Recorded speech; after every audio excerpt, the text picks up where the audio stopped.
साल 2024 में हो रही इलेक्शंस में अगर कोई नेता औरंगजेब और मुगलों की बात करनी शुरू कर दे अपनी कैंपेनिंग के दौरान तो आप शायद सोचोगे कि ये क्या मजाक चल रहा है, लेकिन प्रधानमंत्री नरेंद्र मोदी ने यही किया। कांग्रेस को औरंगजेब के अत्याचार याद नहीं आते जिसने हमारे सैकड़ों मंदिरों को तोड़ा। ऐसी चीजें गलती से नहीं बोली जाती, ये एक सोची समझी गई चाल है। आइए एक सैर करते हैं दोस्तों व्हाट्सएप ब्रेन वॉशिंग माफिया के डिपार्टमेंट नंबर 2 की।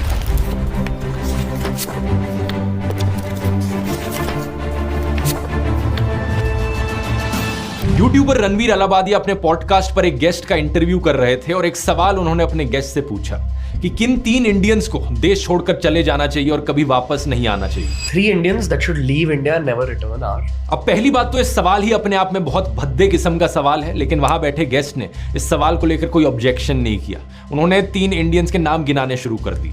अब ये सवाल अगर आपसे पूछा जाएगा तो आपके मन में क्या आएगा? देश के सबसे बड़े आतंकवादी, गैंगस्टर्स, मर्डरर्स, या फिर आप सबसे बड़े भ्रष्टाचारी करप्ट लोगों के नाम सोचोगे जिन्होंने लाखों करोड़ों रुपए की चोरी कर रखी हो? लेकिन नहीं, इस आदमी ने जो 3 नाम सुना है वो कुछ और ही थे। बरखा दत्त, प्रोफेसर इरफान हबीब, रोमिला थापर।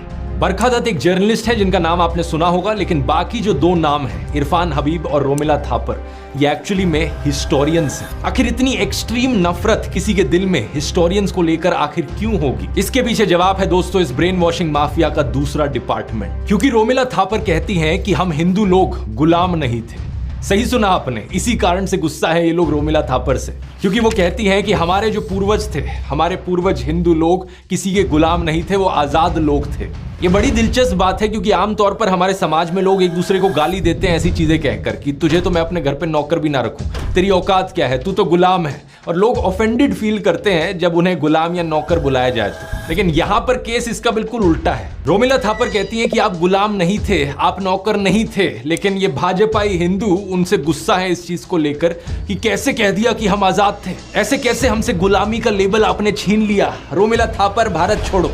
बात क्या है ना, असल में दोस्तों ऐसी चीजें बोलना इस ब्रेन वॉशिंग माफिया के एजेंडा के खिलाफ जाता है। मैंने आपको पिछले वीडियोस में बताया था कि इनके दूसरे डिपार्टमेंट का मकसद है आपको ये एहसास दिलाना कि आपके जो पूर्वज थे वो हजारों सालों से गुलाम रहे थे मुसलमानों के नीचे। ये आपको विक्टिम बनाना चाहते हैं, ये एहसास दिलाना चाहते हैं कि हम हिंदू लोग तो 1000 सालों से अत्याचार सहते आ रहे हैं और 1000 सालों से हम मुसलमानों के नीचे दब कर रहे हैं, मुसलमानों के गुलाम बन कर रहे हैं। इस झूठ को पकड़ना ज्यादा मुश्किल नहीं है। मैं आपसे सीधा पूछता हूं, बताओ क्या छत्रपति शिवाजी महाराज किसी के गुलाम थे? क्या वो किसी मुसलमान के नीचे दब कर रहे थे? ऑब्वियसली नहीं। हम सब जानते हैं कि वो कितने महान राजा थे जिन्होंने कई जंग लड़ी, कितना बड़ा अपना एम्पायर बनाया। तो कैसे कहा जा सकता है कि वो या उनके राज्य में रहने वाला कोई भी हिंदू किसी का स्लेव था? ये दोनों चीजें एक टाइम पर सच कैसे हो सकती हैं कि एक तरफ 1000 सालों से हम हिंदुओं पर अत्याचार हुआ है, हम मुसलमानों के नीचे दब कर रहे हैं, लेकिन दूसरी तरफ छत्रपति शिवाजी ये बहुत ही महान राजा थे और हम हिंदू आजाद थे उनके समय। व्हाट्सएप यूनिवर्सिटी के स्टूडेंट्स के लिए ये दोनों चीजें एक ही टाइम पर सच हो सकती हैं। जॉर्ज ऑरवेल की नॉवल 1984 में डबल थिंक नाम के कॉन्सेप्ट की बात करी गई। उस नॉवल में जो ब्लाइंड सपोर्टर्स होते हैं वो 2 कॉन्ट्रडिक्टिंग आइडियाज को साथ साथ एक्सेप्ट कर लेते हैं अपने दिमाग में। व्हाट्सएप यूनिवर्सिटी के छात्र भी इसी कैटेगरी में आते हैं। अब जिन लोगों का ब्रेन वॉश हो चुका है उन लोगों के दिमाग में जो शिवाजी की पिक्चर है वो भी कुछ ऐसे होगी कि एक तरफ छत्रपति शिवाजी महाराज खड़े हैं और उनके पीछे है हिंदुओं की पूरी आर्मी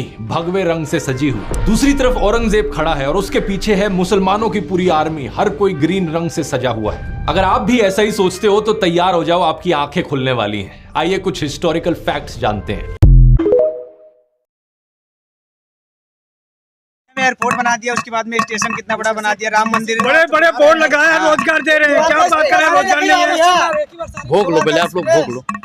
आप देख रहे हो हर एक जगह इतना बड़ा बड़ा बोर्ड लगा हुआ है, क्योंकि अयोध्या में एयरपोर्ट बना दिया, कहाँ कहाँ एयरपोर्ट बना दिया, उसके बाद में अयोध्या में ट्रेन चला दिया, राम मंदिर बना दिया, उसके बाद में फिर भी आप राम मंदिर पे आपने बस, राम मंदिर किसने बनाया? मोदी ने बनवाया। पत्रकारिता करते हुए कितना दिन हो गया? पत्रकार रुक जाओ मैडम रुकिए। अरे सुनिए, इन्होंने हमारे देश के सुप्रीम कोर्ट पर उंगली उठाने के काम की है और जिसने भी देश के सुप्रीम कोर्ट पर उंगली उठाया भाई उसको अनुराग ओझा माफ नहीं करेगा। आपको पत्रकारिता करते हुए कितना दिन हुआ? पत्रकारिता करते हुए कितना दिन हुआ? तो पूछ रहा हूँ मैं, जवाब भी दे रहा हूँ। आपने, मैंने कहा मंदिर किसने बनाया? आपने कहा मोदी ने बनाया। आप बताइए, मोदी ने बनाया है, मोदी ने बनाया है, मोदी ने बनाया है, मोदी ने बनाया है। जवाब सुनिए भाई, सुनिए। आप बताइए मंदिर मोदी जी ने बनाया है? मंदिर मोदी जी ने बनाया है। मैं जो पूछ रहा हूँ आप उसका जवाब दीजिए। नहीं, आप सवाल मोदी जी ने बनाया है। मैं जो पूछ रहा हूँ आप उसका जवाब दीजिए भाई। मोदी जी ने बनाया है। मैं जो पूछ रहा हूँ आप उसका जवाब दीजिए। मोदी जी ने बनाया है। किसने बनवाया? अभी तक कांग्रेस की सरकार थी, उसने क्यों नहीं बनवा दिया? आप पढ़े लिखे हो? कितना पढ़े हो? पढ़े कितना? ऐसा नहीं होता। पढ़े कितना? इंटर की पढ़ाई की है। इंटर किए हो। इंटर करने के बाद में पत्रकारिता करने का यही हाल होता है। यही हाल लगता है सुधीर चौधरी का भी होगा। सुनिए अब आप बताइए, राम मंदिर का ताला खुलवाने का किसने काम किया? आप लोग काफी पढ़े लिखे, कांग्रेस ने। आप बताइए कि कोर्ट में ये राम मंदिर वाला मामला लेकर कौन गया था? कांग्रेस ने।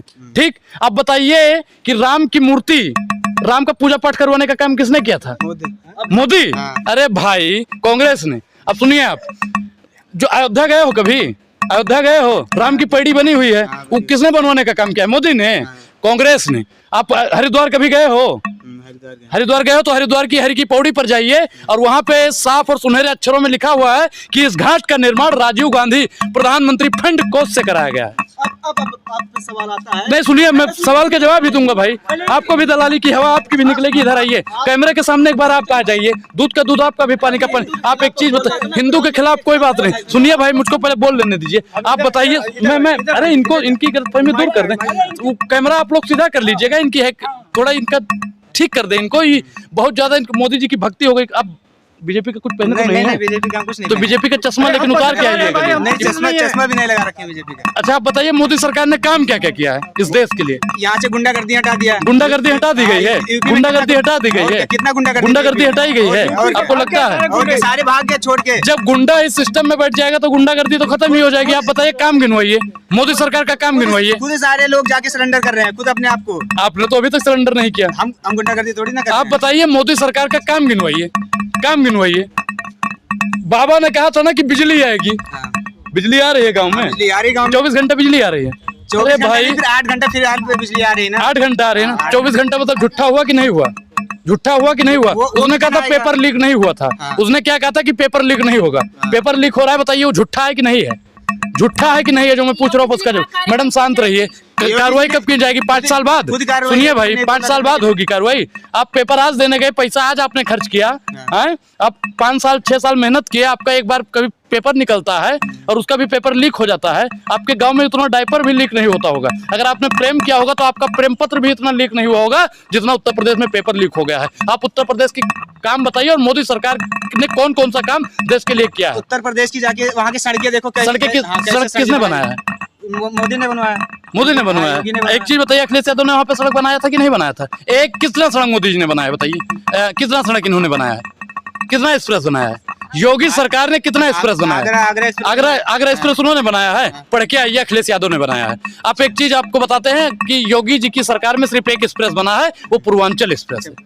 और उसकी किलोमीटर आपको नहीं पता होगा, किलोमीटर भी नहीं पता होगा, क्योंकि आप लोग सिर्फ और सिर्फ जितना उसके क्या नाम है, व्हाट्सएप यूनिवर्सिटी कहते हैं जहाँ से मोदी की डिग्री आई है चाचा, तो उतना ही मोदी जी आपको भेजे होंगे और उतना ही आप पढ़ के आए होंगे। अगली बार से पढ़ के आइएगा और 12वीं के बाद में पत्रकारिता की डिग्री भी लेकर आइएगा। नहीं, जनता की पसंद है कि नहीं वो तो हम नहीं जानते हैं, लेकिन आप मोदी जी को बहुत बढ़िया पसंद करती हैं। हम भगवान से प्रार्थना करते हैं कि आपको मोदी जैसा ही पति मिले। विष्णु के अवतार हैं, तो आप भी लक्ष्मी बन जाइएगा ना मैडम।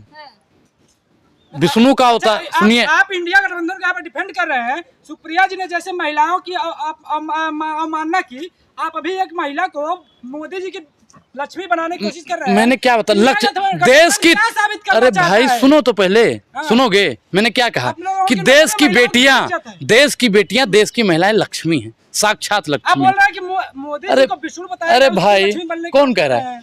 अभी आप ही बोल रहे हैं। क्यों लक्ष्मी और विष्णु को अलग करना चाहते हैं? सुनिए, आप लोग लक्ष्मी और विष्णु को अलग करना चाहते हैं। अरे सत्ता के दलालों, बेशर्मो, देश की तमाम महिलाएं लक्ष्मी हैं, माता सरस्वती हैं, माता सरस्वती हैं, रानी लक्ष्मीबाई हैं, फूलन देवी हैं। मैं तो बोलता हूँ मैडम, इनको समझाइएगा ना, इनकी घृणित मानसिकता साफ तौर पर नजर आ रही है। अरे भाई, मोदी जी कह रहे हैं कंगना रनावत लक्ष्मी जी है, लक्ष्मी के अवतार हैं। देखिए लक्ष्मी की फील्ड में देखिए वो कहते हैं कि देवी स्वरूप माताओं बहनों, हाँ, शक्ति पर जब बात हुई थी।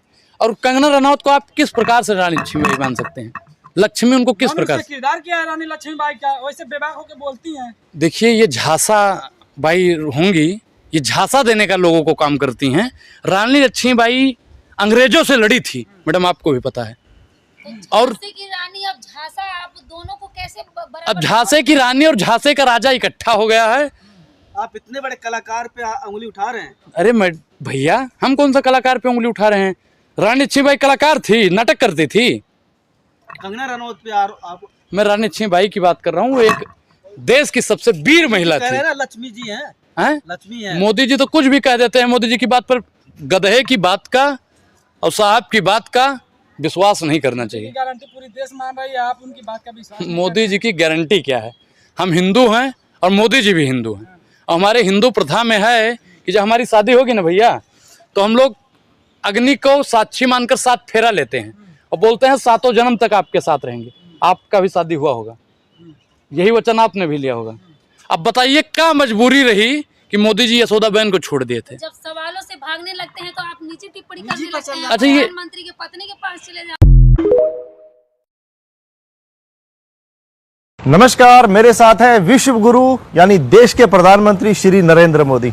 सर नमस्कार। बहुत बहुत धन्यवाद भैया।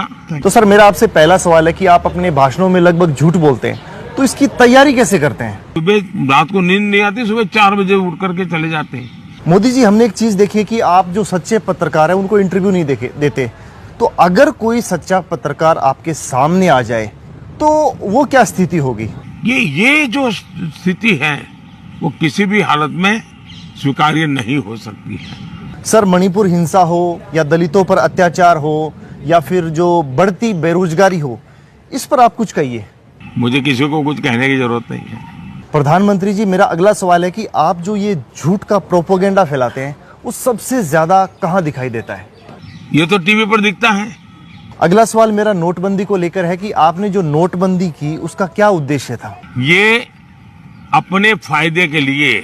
अंतिम सवाल मेरा प्रधानमंत्री जी की जो बीजेपी सरकार है यानी जो वर्तमान सरकार है, इसके बारे में आपका क्या कहना है? सरकार बदल रही है। वर्तमान सरकार की एक्सपायरी डेट 4 जून है।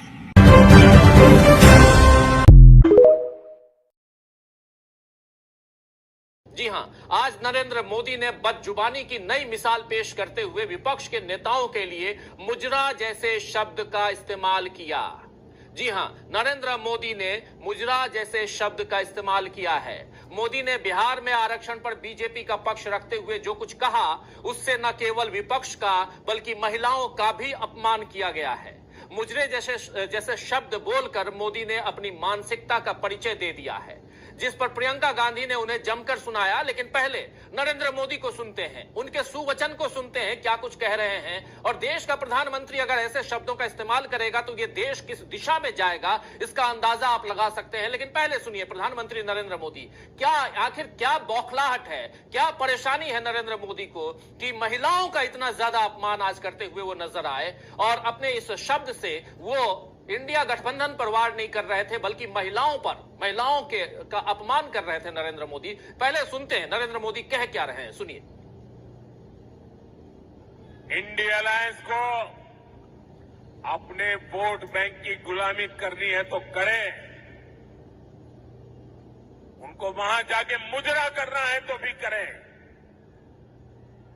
मैं एससी, एसटी, ओबीसी आरक्षण के साथ डट करके खड़ा हूं, खड़ा रहूंगा, जब तक जान है लड़ता रहूंगा।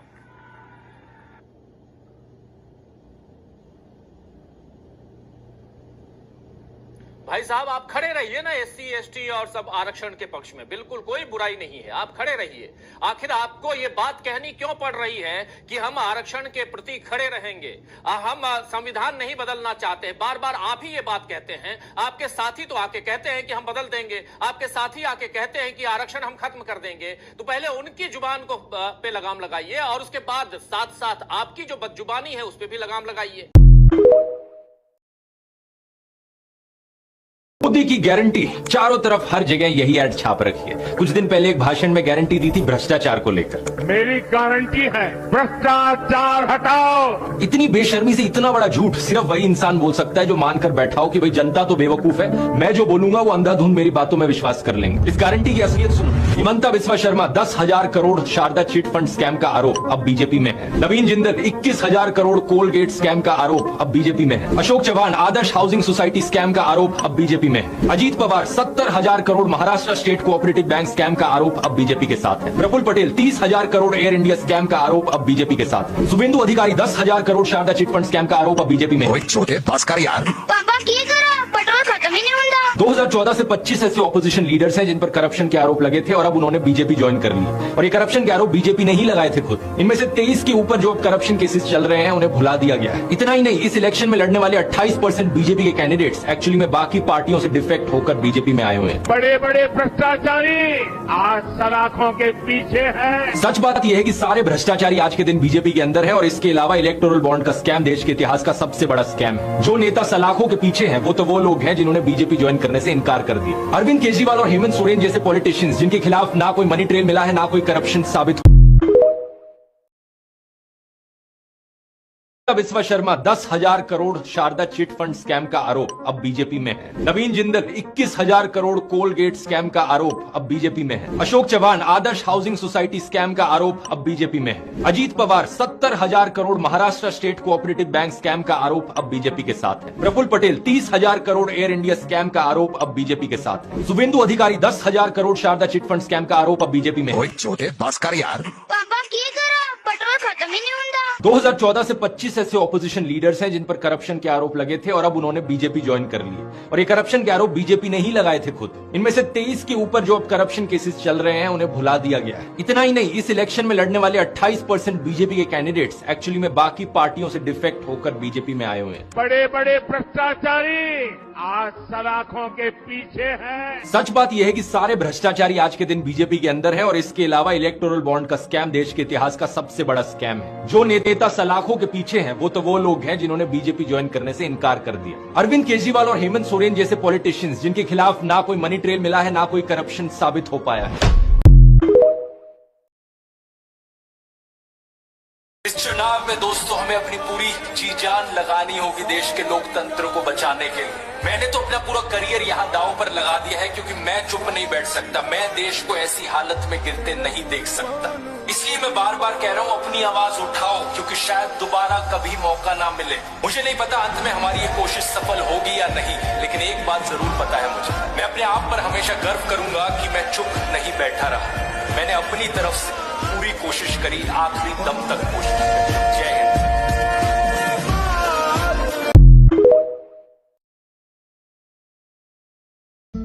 इंडिया में एक यूट्यूबर हैं ध्रुव राठी हाफिज़हुल्लाह ताला मिनल जिन्नति वन्नास।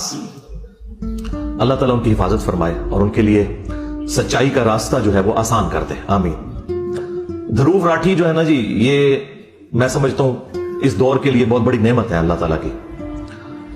और मैं पर्सनली उनसे बड़ी मोहब्बत करता हूं, रिस्पेक्ट करता हूं उनकी, जो उन्होंने एफर्ट की है यूट्यूब की दुनिया में एक आम आदमी तक साइंटिफिक फैक्ट्स पहुंचाने के एतबार से, इसी तरीके से जो सोशल इनजस्टिस है उसको हाईलाइट करने के एतबार से, और सबसे बढ़कर जो हिस्ट्री से मुतालिक उनकी वीडियोस हैं वो हजारों किताबों के ऊपर भारी हैं।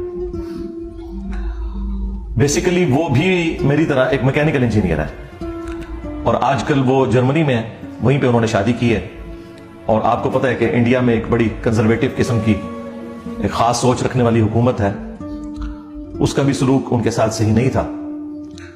तो वो वहीं से अपनी वीडियोस भी अपलोड करते हैं और माशाल्लाह उनके ऑलमोस्ट 11 मिलियन से ज्यादा सब्सक्राइबर हो चुके हैं। और जिस मौजू पे भी बोलते हैं कमाल का बोलते हैं, कोई शक नहीं है। आप उनकी जितनी भी वीडियोस उठा के देखें, खा वो बरमूदा ट्रायंगल से मुतालिक हो, टाइटैनिक डूब गया इससे मुतालिक हो, फ्रेंच रेवोल्यूशन से मुतालिक हो, लैंडिंग ऑन मून इस टॉपिक के ऊपर हो, ऑलमोस्ट कोई 500 के करीब उनकी वीडियोस अपलोड हो चुकी हुई हैं मुख्तलिफ टॉपिक्स के ऊपर। और मेरा ख्याल है कि उर्दू जानने वालों के लिए यह बंदा नेमत है कि उन तक ये तमाम इंफॉर्मेशन उनकी नेटिव लैंग्वेज में पहुंच रही है।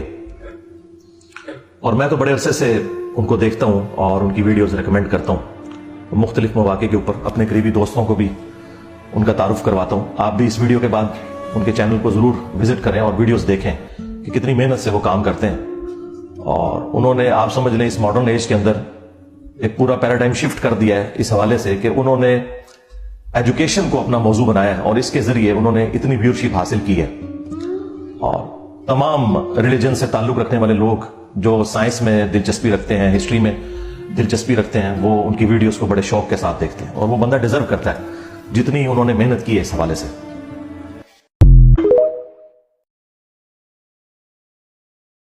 लोग कह रहे हैं कि इन्हें प्रधानमंत्री बनना है, लेकिन प्रधानमंत्री तो ये 10 साल से बने हुए हैं, इनके दिमाग में कुछ और ही है। प्रशांत किशोर ने पहले इंडियन एक्सप्रेस के साथ और रिसेंटली समदीश भाटिया के साथ इंटरव्यू में कुछ ऐसी ही बात कही थी कि बीजेपी को केवल आपका वोट नहीं चाहिए, बल्कि आपके दिमाग का पूरा कंट्रोल लेने चाहिए। ये चाहते हैं कि आप इनकी पूजा करो। प्रॉब्लम ये है कि मतलब BJP wants more than your vote. एक आइडियोलॉजिकल इम्प्रिंट छोड़ना चाहते हैं, वो आप पर एक साइकोलॉजिकल डोमिनेंस चाहते हैं। भाई आपको मेरा वोट चाहिए या नहीं चाहिए वो कहानी हो गई। अब उसके बाद है कि आपने मुझे वोट दे दिया, अच्छा पूजा भी आप इनकी करो, कपड़े ऐसे पहनो, खाना ये खाओ। वीडियो के शुरू में मैंने बताया था साइकोलॉजिस्ट आशीष नंदी के बारे में। उन्होंने इतने साल पहले जब नरेंद्र मोदी का इंटरव्यू लिया तो वो क्यों हिल गए थे? क्योंकि उन्होंने देखा, उनके खुद के शब्दों में, नरेंद्र मोदी फैसिस्ट की डायग्नोस्टिक कैटेगरी में आ रहे थे। उनके अंदर आशीष नंदी ने अथॉरिटेरियन पर्सनैलिटी के सभी ट्रेट्स देखे। प्यूरिटैनिकल रिजिडिटी यानी शुद्धतावादी कठोरता, एक संकुचित इमोशनल जीवन, अपने स्वयं के जुनून का डर, और चौथा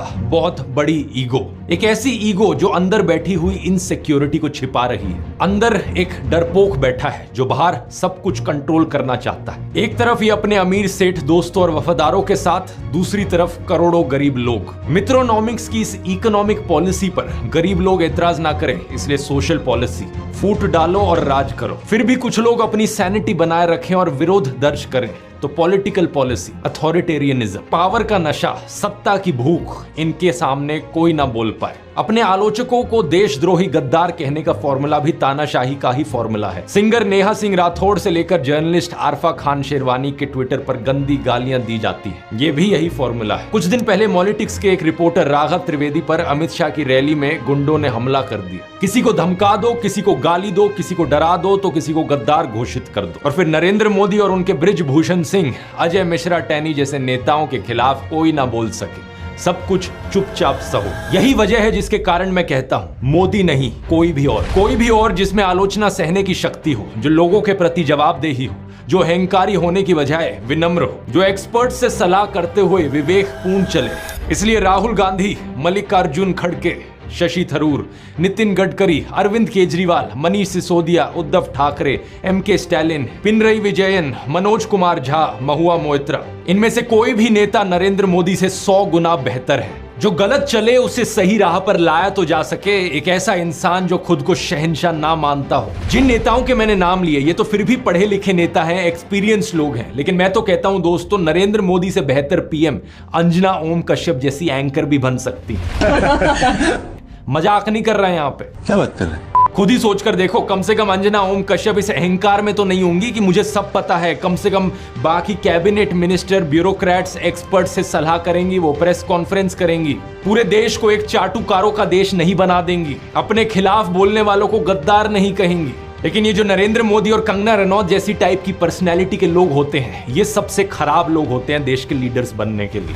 आंखें खोल लीजिए, हमें देश के लोकतंत्र को बचाना है, देश के संविधान को बचाना है, और यहाँ भारतीय जनता पार्टी को भी बचाना है इस तानाशाही से। इनकलाब जिंदाबाद, जय हिंद। कोर्सेज का लिंक नीचे डिस्क्रिप्शन में मिल जाएगा, और डिक्टेटर वाली सीरीज में मैंने 2 और वीडियोस बनाए हैं, उन्हें भी यहाँ क्लिक करके देख सकते हैं। बहुत सारी नई चीजें जानने को मिलेंगी उनमें।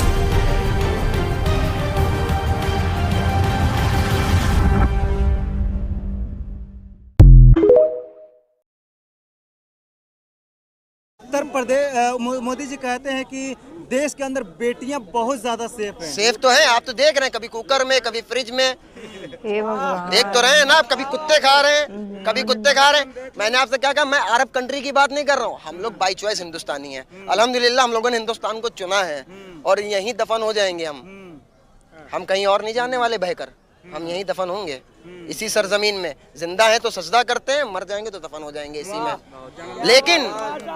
लेकिन और कल बरोज़ा क़यामत भी इसी सरजमीन से उठाए जाएंगे इंशाअल्लाह।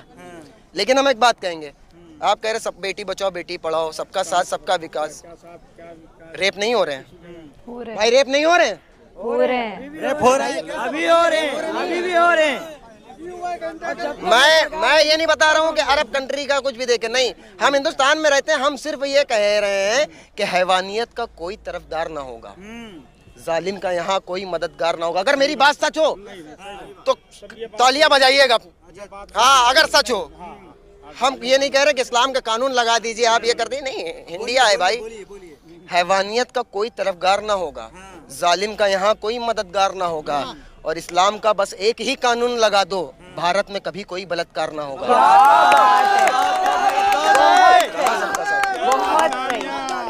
आप इस्लामिक कानून की बात करते हैं और वो हिंदू राष्ट्र नहीं, अरे भाई, हम इस्लामिक कानून, हमने क्या, मैंने अपनी राय रखी है, मैंने अपनी राय रखी। मैं नहीं कह रहा इस्लामिक कानून, भाई ये संविधान से चलेगा, इस्लामिक कानून से नहीं चलेगा।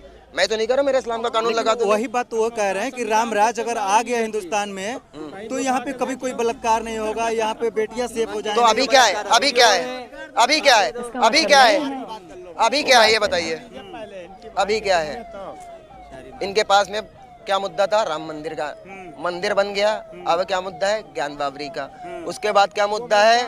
नहीं, सुनिए सुनिए, वो सिर्फ और सुनिए, वो सिर्फ और सिर्फ उन्होंने बाबरी मस्जिद को शहीद करके मुसलमानों की नफ्स देख ली है, मुसलमानों की नफ्स देख रही, लेकिन मुसलमान खामोश है सिर्फ इस वजह से कि यार बेहतर फैसला वो अदालत में होती है, उसकी अदालत में बेहतर फैसला होने वाला है। कोर्ट का फैसला है ना, कोर्ट के ठीक, देखिए आपकी बात पे, देखिए आपकी बात पर आपने क्या कहा, कोर्ट के फैसले पर राम मंदिर बना, तो ये क्यों चिल्ला रहे कि हमने बनाया? अरे इनके दौर में बना है प्रधानमंत्री। क्यों? इनका दौर अभी 5 साल में आया है, 10 साल से बीजेपी की सरकार है, 5 साल पहले क्यों नहीं बना? क्यों नहीं बना भाई? 5 साल पहले क्यों नहीं बना भाई? 5 साल पहले भी तो सरकार थी इनकी, क्यों नहीं बनाया? ये सिर्फ और सिर्फ हिंदू मुसलमान को काटना चाह रहे हैं। हमने इसीलिए शुरू में एक बात कही थी कि वतन के लोग अगर एक साथ हो जाएं तो मेरे देश के नेता अनाथ हो जाएं। वतन के लोग जब तक एक साथ नहीं होंगे, हम एक दूसरे को काटते रहेंगे, मरते रहेंगे, और कुर्सी पे बैठ के बेहतरीन आराम करेंगे, वो हम कटे हुए पड़े होंगे। सही बात। क्योंकि हमारे पास क्या है कि हमें कह दिया वो मंदिर तुम्हारा तोड़ा जा रहा है, वो तुम्हारी मस्जिद तोड़ी जा रही है। हम ये नहीं देख रहे कहाँ तोड़ी जा रही है, क्या हम निकले जा रहे हैं? क्यों निकले जा रहे हो भाई? आप पहले ये देखो, जो हिंदू तुम्हारे साथ 2014 में रहता था, जो मुसलमान तुम्हारे साथ 2014 से पहले रहता था कांग्रेस की सरकार में एकदम भाई की तरह, आज वो तुम्हारा कट्टर दुश्मन क्यों बने हो एक दूसरे के? क्यों बने हो भाई? इन्फ्लुएंस। राहुल गांधी का पैगाम सिर्फ यही है, जो हर तूफान से टकराए वो आंधी बनाऊंगा, नए अंग्रेज आए हैं, नया गांधी बनाऊंगा।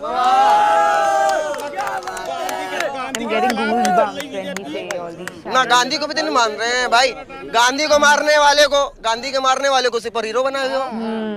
कहाँ जा रहा संविधान? संविधान को तो रख दिया भाई साहब बंद करके, एकदम बंद करके रख दिया है। और हमसे पूछते हैं कि तुम संविधान को मानते हो या कुरान को मानते हो? तो अगर आप हमसे पूछेंगे तुम संविधान को मानते हो कुरान को, तो मैं सीना ठोक के कहूंगा मैं कुरान को मानता हूं, क्योंकि मेरे कुरान ने इजाजत दी है संविधान को मानने की। क्या बात।